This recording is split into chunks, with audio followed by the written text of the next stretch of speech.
Now we will dive into the business events aspect of the business, how and why cruises are a product for business events. We have with us this morning Michael again. Michael from Genting Cruise Lines, who's the Senior Vice President International Sales. Thank you for joining us.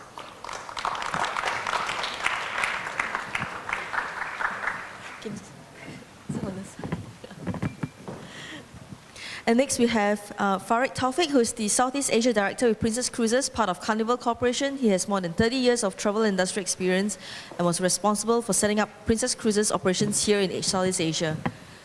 Welcome. Okay, we'll begin this discussion with a question for both of you. What are the most persistent myths surrounding MICE cruises? We discussed some of that myths during the earlier panel, but maybe Farid can add to even more myths that you have encountered in your business. Good morning, everyone. I hope you are enjoying this session. We are quite proud to be here, the heads of the cruise industry, to share with you about the excitement that we have throughout the whole industry. Yeah, just now a question was asked, how many have gone on a cruise before? And then it was astounding. So misconceptions, there's lots, not only for the MICE market, but for the normal day-to-day cruise passengers. You know, those first-timers, simple things like, do I get seasick? Which cabins shall I book? Should I book? Will I be bored on board? Can I get fed on board because of all the good food that we're offering? In terms of cabins location, should I book a cabin in front of the ship, or should behind of the ship, midship, on top or below? So if I book a cabin behind the ship, will it be noisy, or will there be a lot of black smoke coming out of the ship because the ship use coal now, you know? But there's no such thing, we use LPG now. So, and if I stay in front of the ship, if my ship hits iceberg, will I die first? So these are the kind of challenges which we are facing every day. And like Michael, who's been long in this industry, I've been in this travel industry very long, but cruise industry I joined in 1994. So those days, the attraction was, we do a lot of fly cruise, so Alaska, Europe, and all that. So the questions that I received from the first-time cruisers up till today are the same. They are the same. So a lot of training, a lot of product awareness has to be encountered. And also in terms of MICE, facilities, entertainment, meeting rooms, shore excursion. So all these were covered just now by the three panelists. Yeah, so those are the challenges that we face. Do you want to add to some of the misperceptions that you've encountered in the business?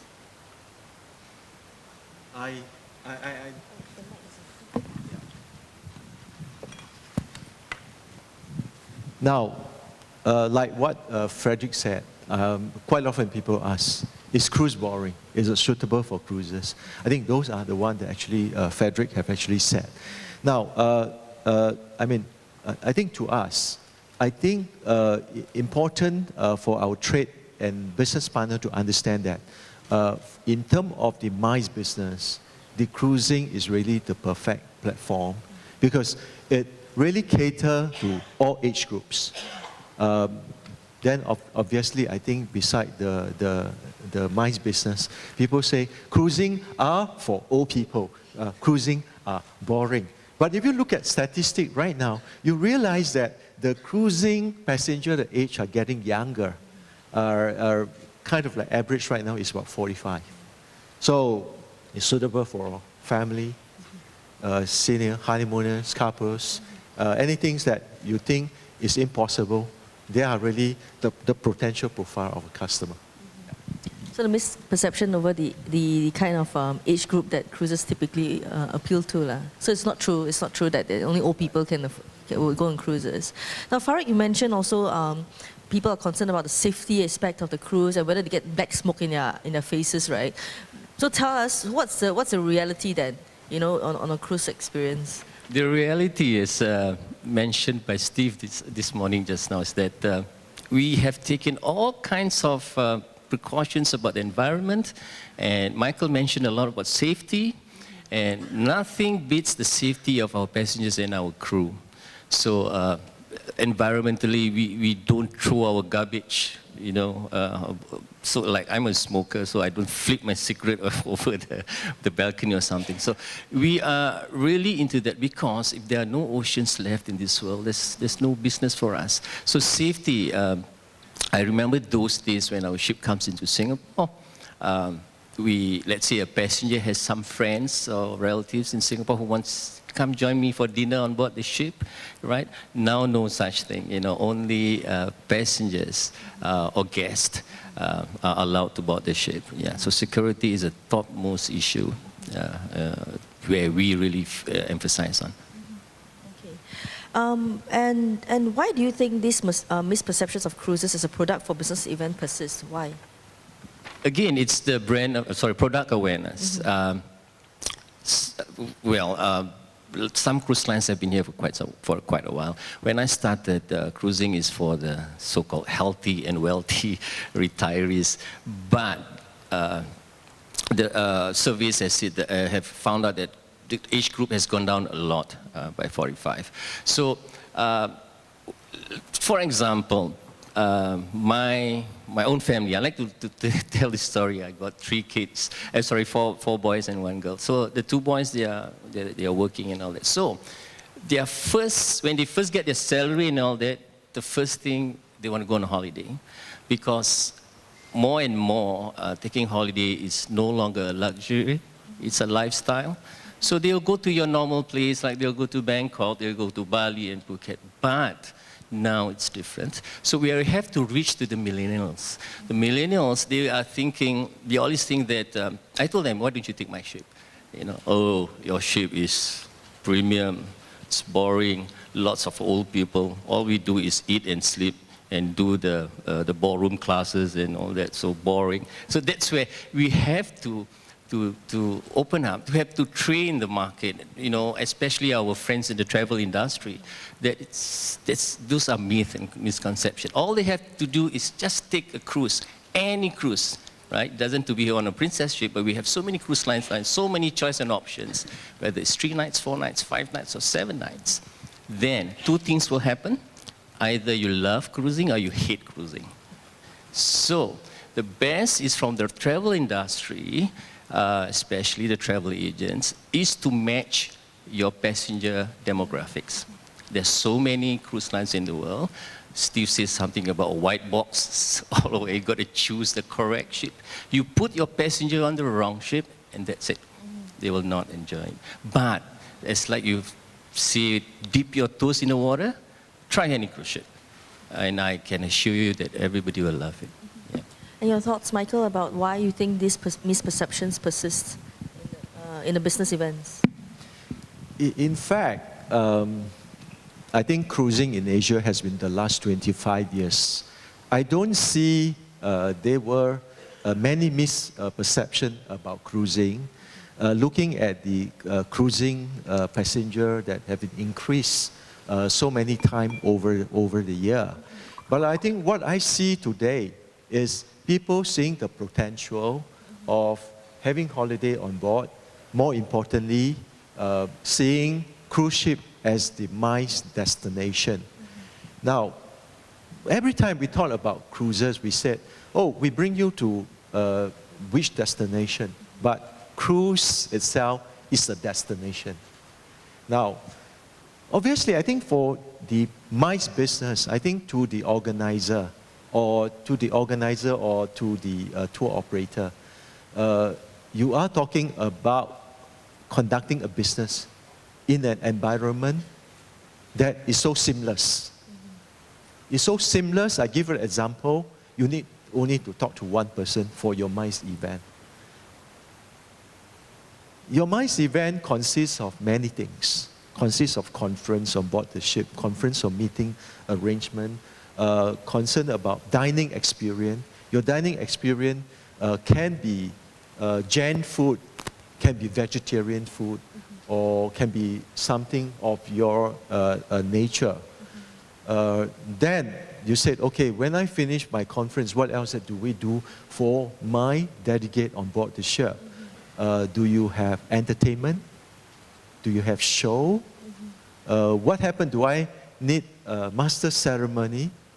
Now, when I at shore, could you organize an excursion for me? And I wanted to do it because I want to make sure my passenger come back on time and not missing the ship. Now, then what else? Do you have enough of facility? Maybe my MICE groups that they have a family who join them. Do we have enough of things for the family to do? Do we have water slide, 6 water slide for the family? Do we have spa for the wife? So, I think all in all, you can see that the cruises is actually a seamless arrangement for MICE operator and for MICE organizer. Now, I'm really happy because I was, just now someone came to me and said, Michael, I have a MICE group of 300 people and I want to take them on board your cruise ship. And that is really kind of like platform for us to introduce the cruise ship as a MICE destination. Yeah. One of the common misperceptions that I hear, and also earlier the panelists also mentioned, is the wrong belief that you can only do a MICE cruise if you've got enough people to fill up the entire ship, and that's not true. Because you know, if you have a group, even that's not hitting capacity, you can still do a program. So what are the customization possibilities for a smaller group like that isn't able to charter the entire ship? Farid?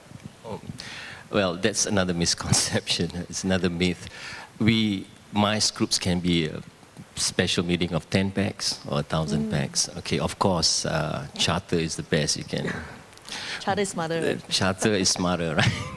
But yeah, even for a group of 50 or 300, 500, well, the ship capacity, generally speaking, is around 3,000 to 5,000 ships. So, to give you an example, if you have a group size of about 50 or 100, you have some special activities, for example. Now, the lounges or the discotheque, you know, they are not open during the day. So, of course, you are welcome to use that location to do your activities. And usually, unlike hotels, the venues are free. You know, it's not chargeable. You only pay for maybe canopies or, you know, soft drinks or something like that. So, yes, it's very, and I've heard this from Michael since in the morning, seamless. You know, so it's easy and it's very value for money. And you get the best food. And you can have privacy for you, even for a meeting of 10 people on board. Yeah, and with the sea breeze and the good food, it's going to be a nice MICE event for you, I guarantee. Now, for me, I believe that our audience here, many of you are really experienced MICE operator. Now, when it comes to organizing on board the ship, there are different formats actually in cater into the MICE business. First, of course, I think we talk about charter. On the charter format, it can be of a special interest. Take example, it's the ship. It's the ship, it's a party cruises that they charter the ship, and throughout for 3 nights they party all day, all night long. That is a perfect platform for the cruise business. The other is the MICE charter. The MICE charter, it can be on full charter, it can be on partial charter, or you can be on a group, block kind of arrangement. So the ship has the flexibility and ability to cater a small MICE group of between 50 right up to 4,000 people. The programs of MICE business are no 2 MICE groups are the same. And often the MICE operator said to me, Michael, I have done many MICE on board the cruise ship before. Can you tell me can you do something new for me? What's so outstanding about, what's the reason for me to bring a MICE group on board the ship? So I mean, for a cruise operator, for us to cater to this business, we have to innovate all the time. You know, take an example, we have to bring in maybe a special theming. We might have to incorporate it into a concert. We might have to bring in something in specific. Example, say for Dream Cruises, the Genting Dream, our stories is about astronaut fall in love with a mermaid. Then how do we bring this musical into the audience? So those are really very specific requirements for the MICE business. There's no one bill fit all and one standard arrangement. Yeah. Now, MICE is a very broad term, right? So it could mean meetings, incentives, conventions, exhibitions. And the examples that you've given so far, they sound like really fun examples. But are there opportunities to also run a really serious meeting program on board a ship? A conference, a training program, for example. What have you done before? What have you seen? What's possible?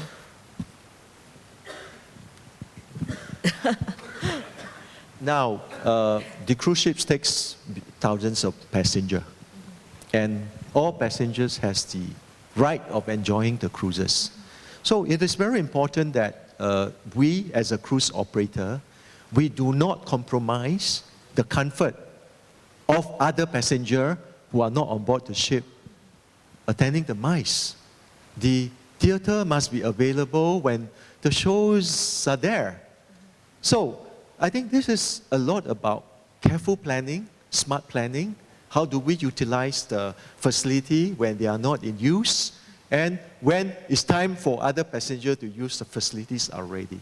So I think it's a lot to do with planning.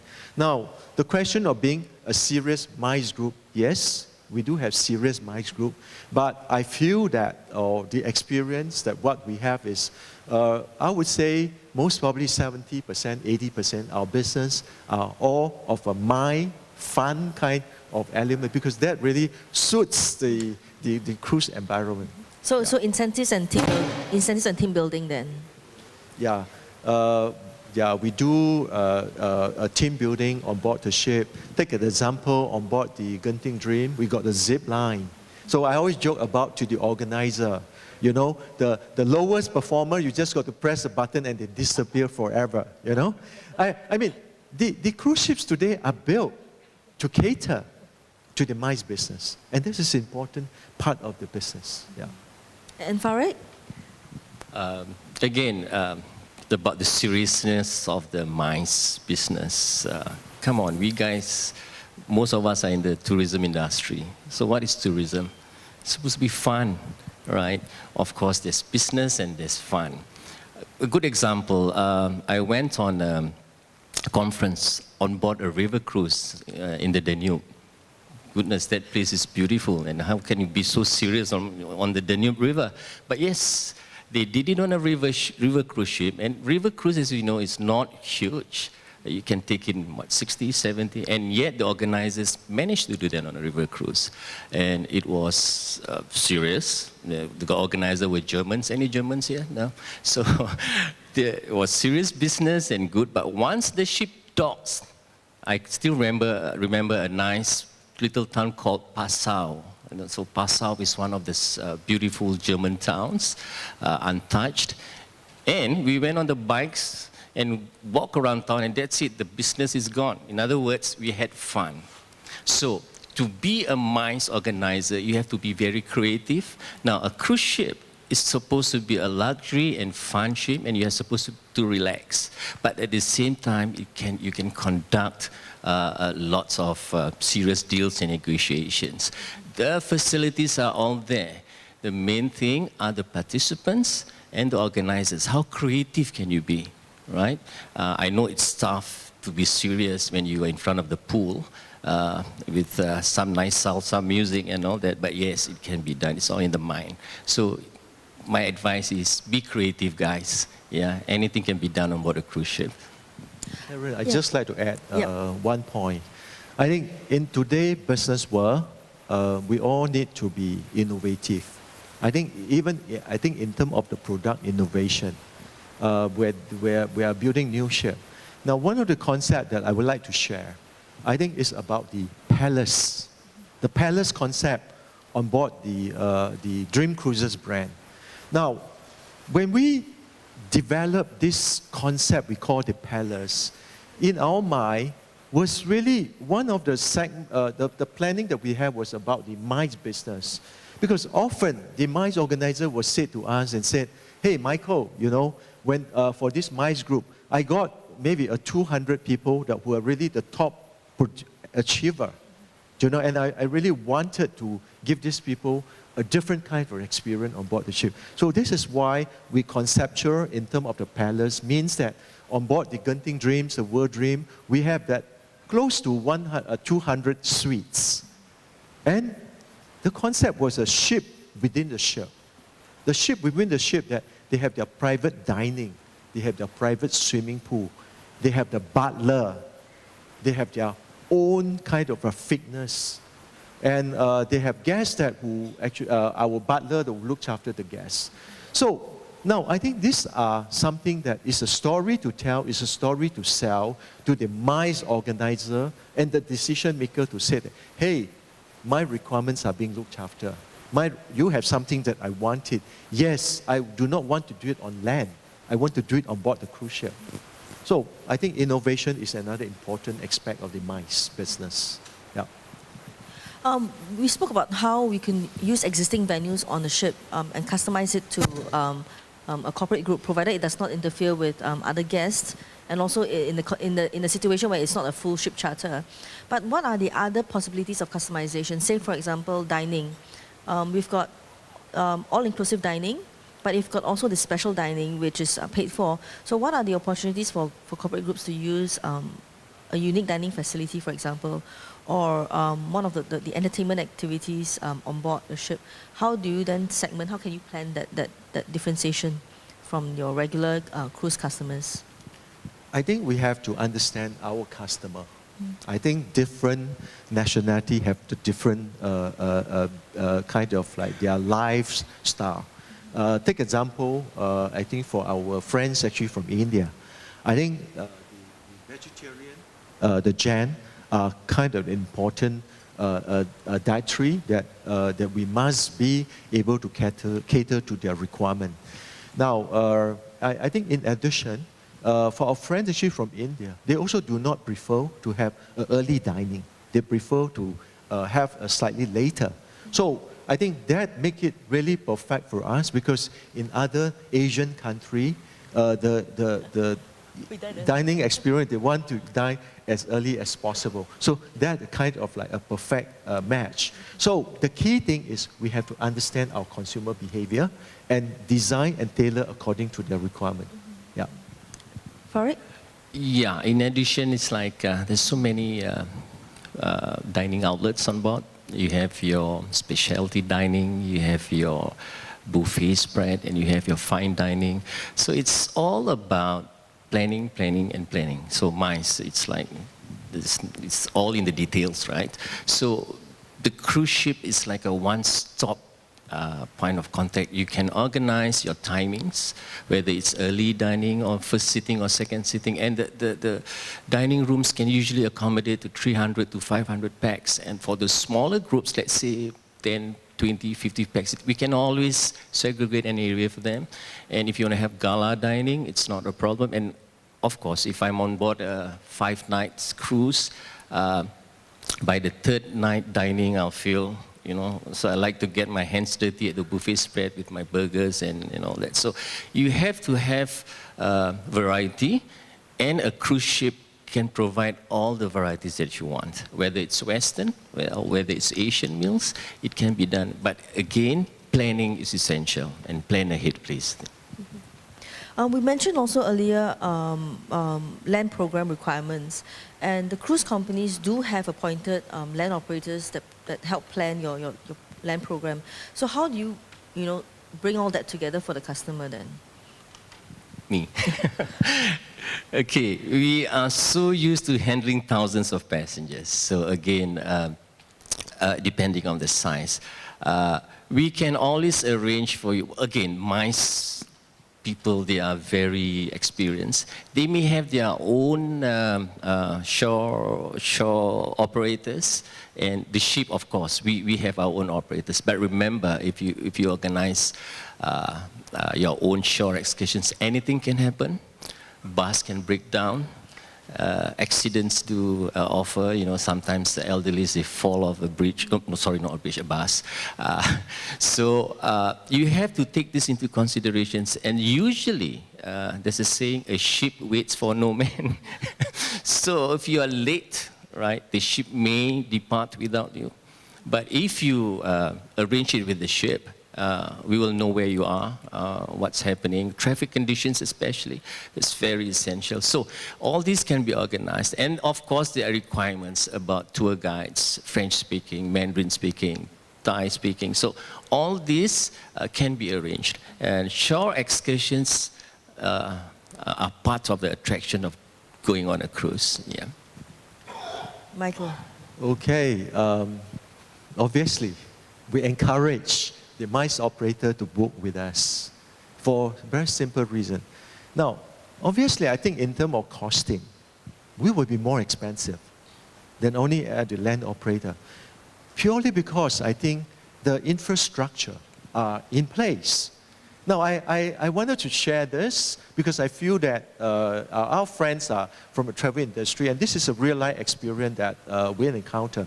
In one destinations that we go to, groups of our customer actually booked to the other land operator without ship, but it was actually onto the sea into an island, and midway, the boat capsized.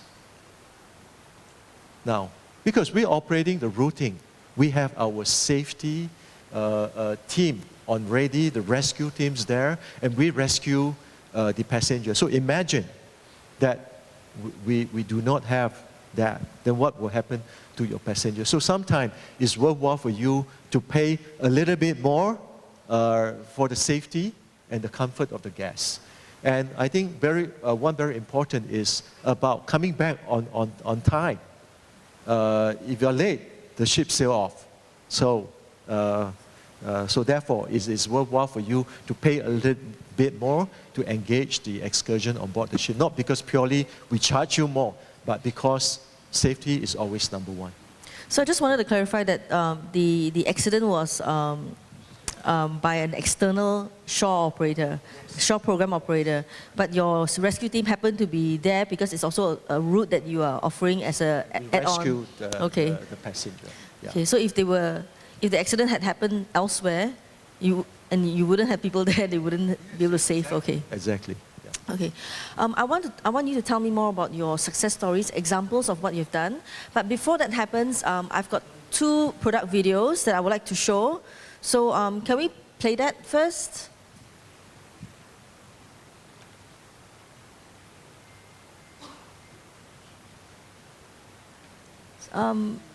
Is Veron around?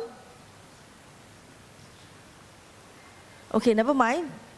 Maybe then we will just talk about the success stories first, yeah.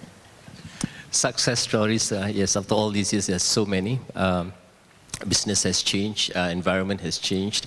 Last time, way back in 1994, if I were to sell 500 passengers to Alaska, I would be jumping up and down. But now, it's like the volume has changed, and it has jumped by many times. For example, why? Because the demographics, passenger demographics is getting younger, and so the size of the ships.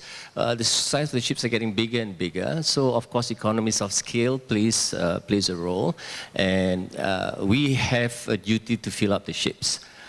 Whether it's 3 nights cruise, 5 nights cruise, or even around the world cruise. So because of that, because of the opportunities, we will need a lot of MICE business as well to fill up, and MICE is one of the best way for us, for the cruise industry. Just to give you an example, success stories, like we have an incentive group from Surabaya, and this any Indonesians here? Any Indonesian delegates? No. Anyway, so welcome, Pa.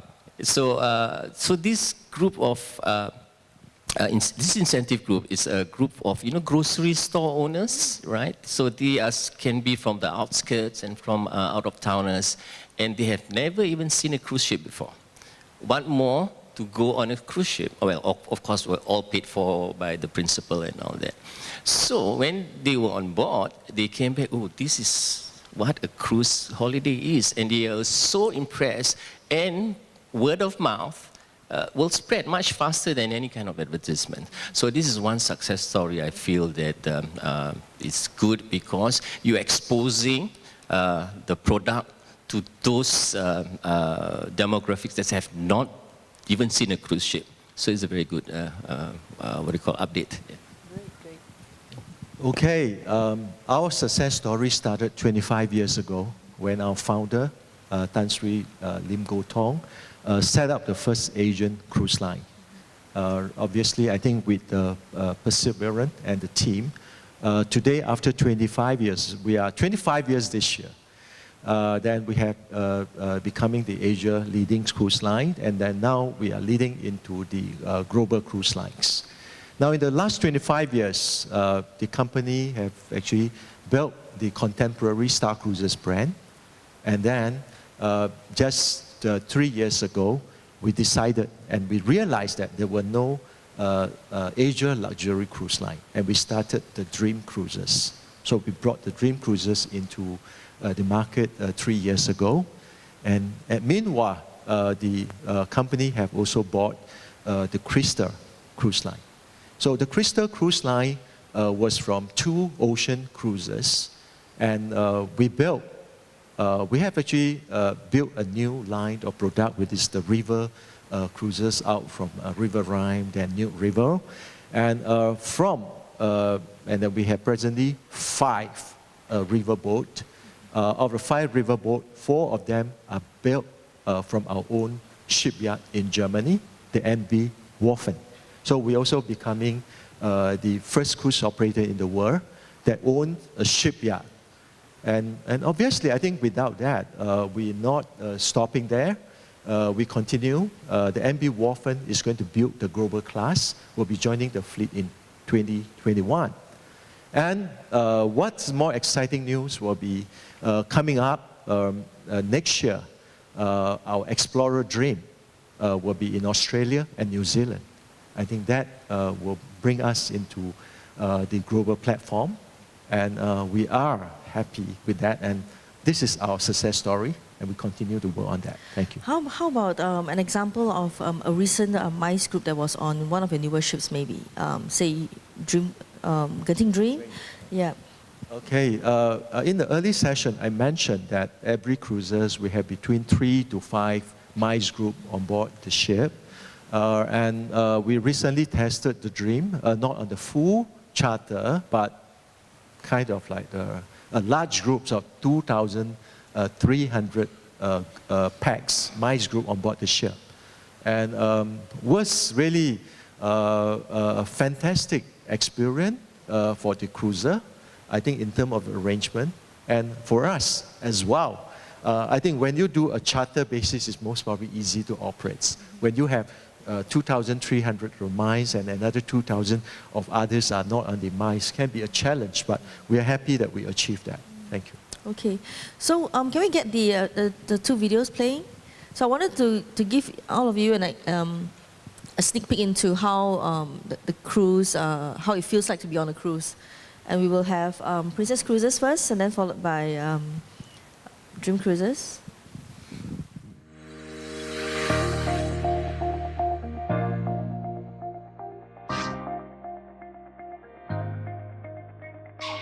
Hi, TG's on Sapphire Princess.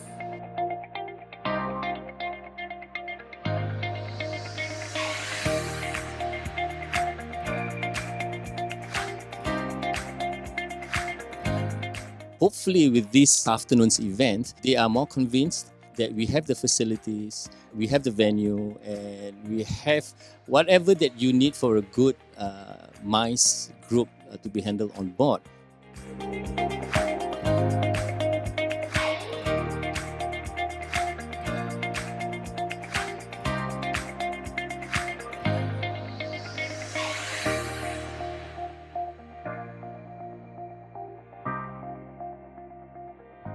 believe it. I haven't seen a real cruise ship for the last 10 years. So it was a good opportunity for me to get myself updated. And I want to see what is the latest available on board. And I must say I'm very pleasantly surprised.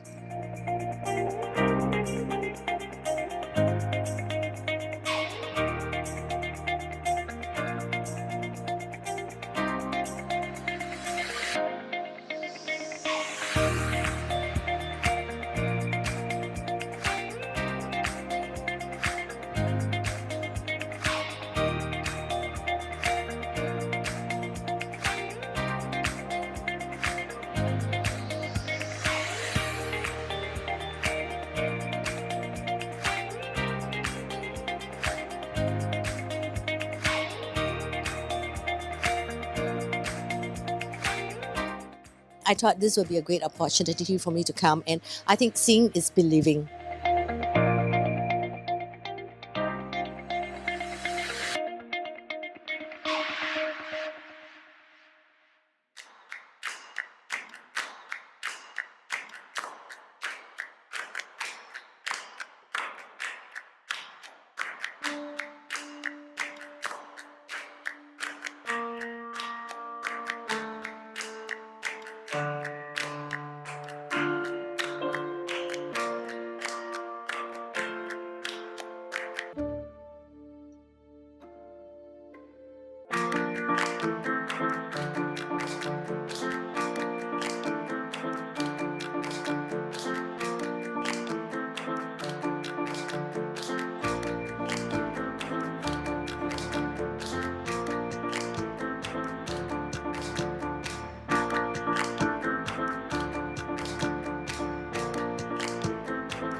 So hungry now. But we're not going to eat yet. Questions from the ground, from the floor? Do you have questions? Yes, I've got one here. Can I have the mic runner, please?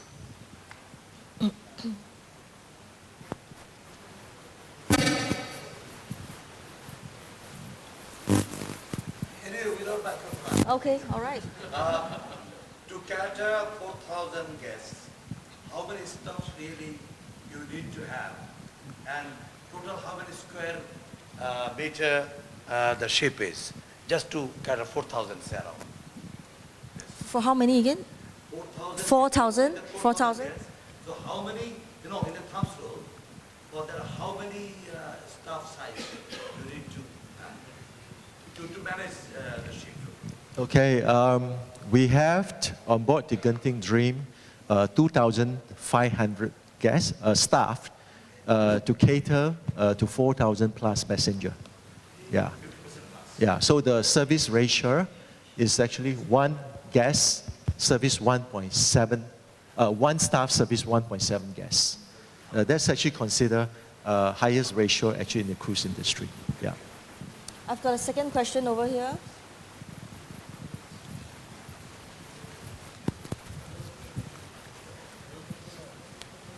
Excuse me, boy.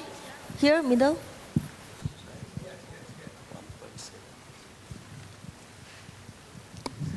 Firstly, I'm Dr. Ishwar Gilada from Mumbai, India. I plead my ignorance. I initially thought that even this event will be on the cruise, and probably that would have been the fantastic thing to show us around the cruise. My first question is generic and second question is very specific. From India, there used to be some cruise lines. Star was there for some time. I think Royal Caribbean, they cruise once or twice.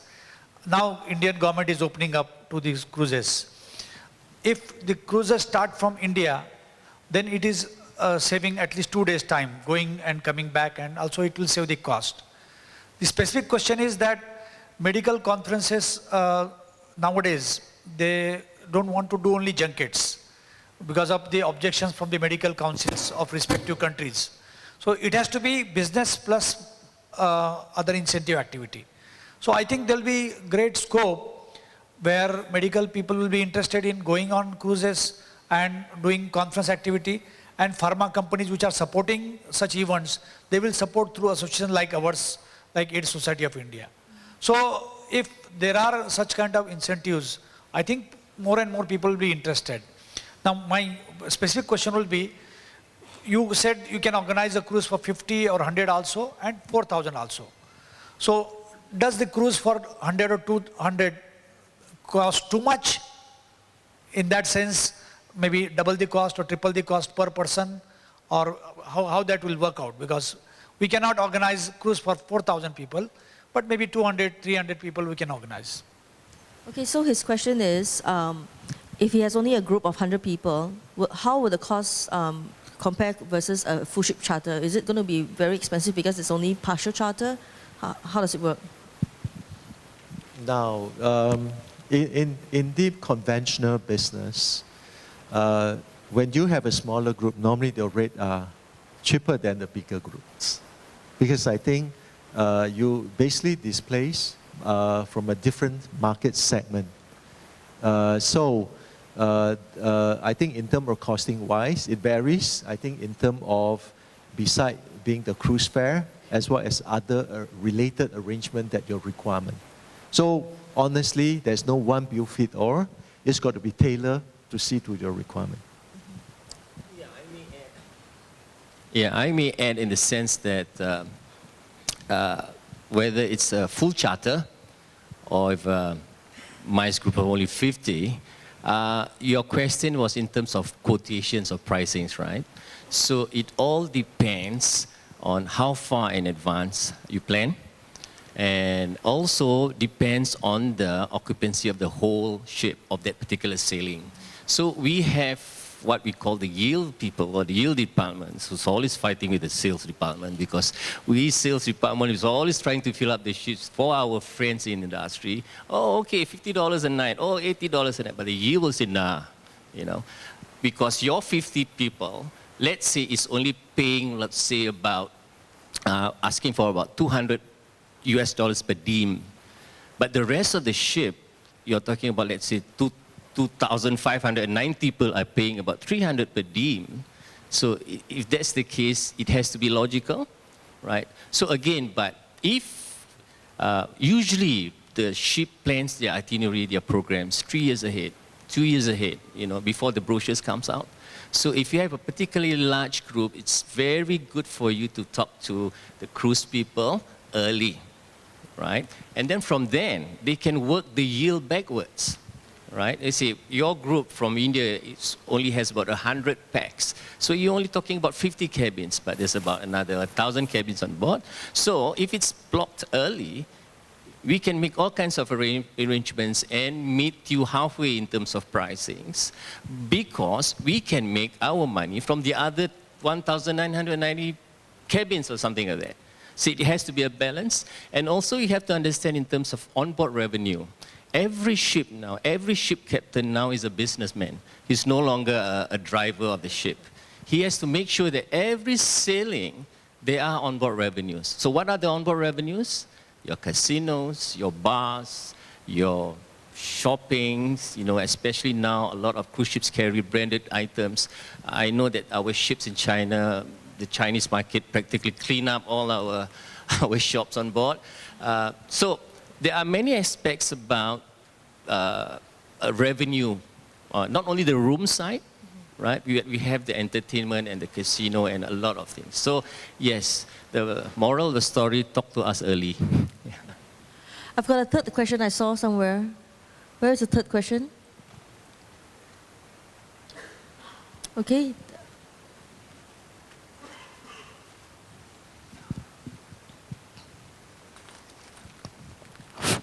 Hello, I am Rajiv Rawat from PrimeLink Travels, India. A very simple question I want to ask you. Why you want to allow a hard drink for all the persons? Because these questions again and again comes from different corporates, which I am going to move. Why you won't allow this bottle, at least one bottle or miniature, to your board? Sorry, what's the question again? Why this hard drink bottle, some sort of drinks, alcohol. Oh, okay. Yeah. Oh, okay. Why you don't? Why the cruise? Why the cruise not allow to the customer? Oh, why For on board. allowed to We bring allow alcohol on board, but yeah, you can consume maybe in your room, but not at the main dining room. Of course, we are businessmen. Okay. We need you to purchase our drinks, and come on, because most of the drinks on board are duty free. Yeah, but you may prefer your own brand, right? But sometimes, I do not know about other cruise lines, but some ships, they may say you sealed it and they keep it for you or something like that. But some will allow you to bring to your cabin, but not to the dining room. You know what I'm saying? Yeah. Okay, thank you. I've got another question here on this side.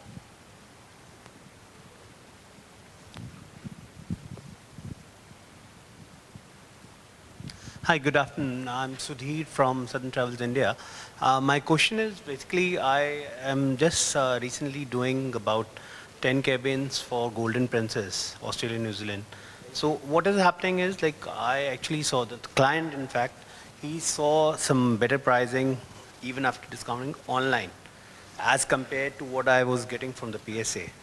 So that's a challenge at times, because that's a big challenge rather, I would say, because at times you are not able to match even the online pricing. So like, how would it differ? Because even if, have they blocked it earlier, the people who are selling it online, or what? Okay, that's your question, right? Yeah. Okay, thank you for your business, actually. So this question about what we call cross-border sales is as old as time itself, you know, because each area have their own sales representation. Like for us in Singapore, we're in charge of Southeast Asia. But my Hong Kong friends, they have such a big challenge in terms of Alaska, because there's a lot of, any Hong Kongers here? No? So we Singaporeans call them honkies. Anyway, so a lot of Hong Kongers, they have relatives in Vancouver. And Vancouver and Seattle is your launching point for the Alaska cruises.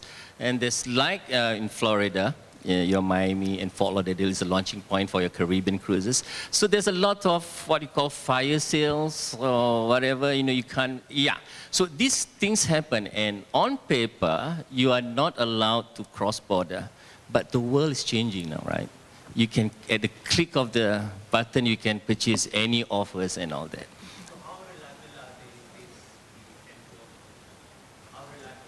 Okay, it also is according to the sailing date, because remember, cruise ships, a cruise industry, or cruise lines, they have hundreds of ships. Carnival alone, we have about 125 ships, all 10 brands. So each sailing has its own, we do our own maths, you know. Again, for example, we can afford, for example, to sail with 10 rooms empty or 10 cabins empty. But some of you know you have to fill up every cabins on board. So that's when price situation difference. And it's the turnaround of the market. For example, if you're talking about the Singapore home porting, and suddenly out of the blue, Yield says, guys, you have 100 cabins unsold for that particular sailing on the 27th of November, something like that. Right? So who's the fastest to respond? Of course, it's the Singapore market, right?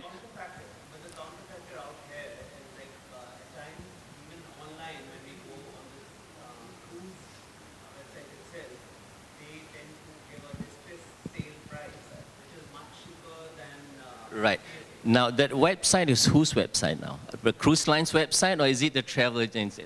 I can guarantee you that the cruise line's website will not do that, but the travel agents they may do that because, let's say they have blocked 200 to 100 cabins and they can't move another 50 cabins, for example. So they may do a fire sale from their own.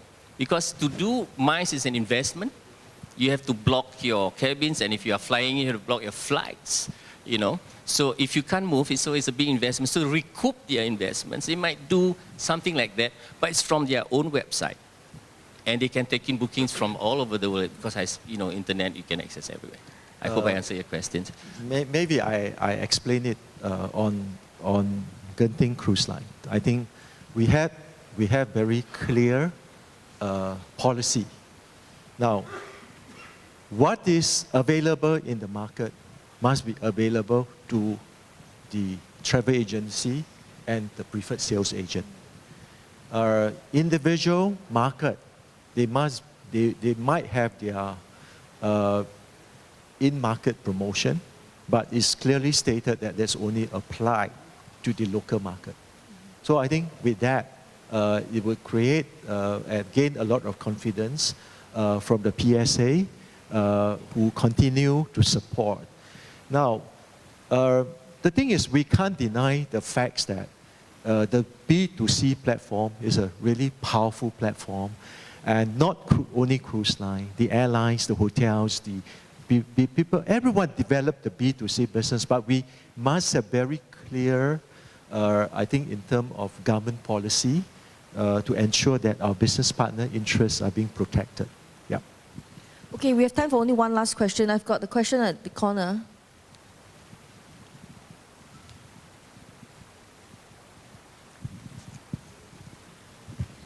Hi friends, I'm Sangeeta Manocha from Prime Connections India.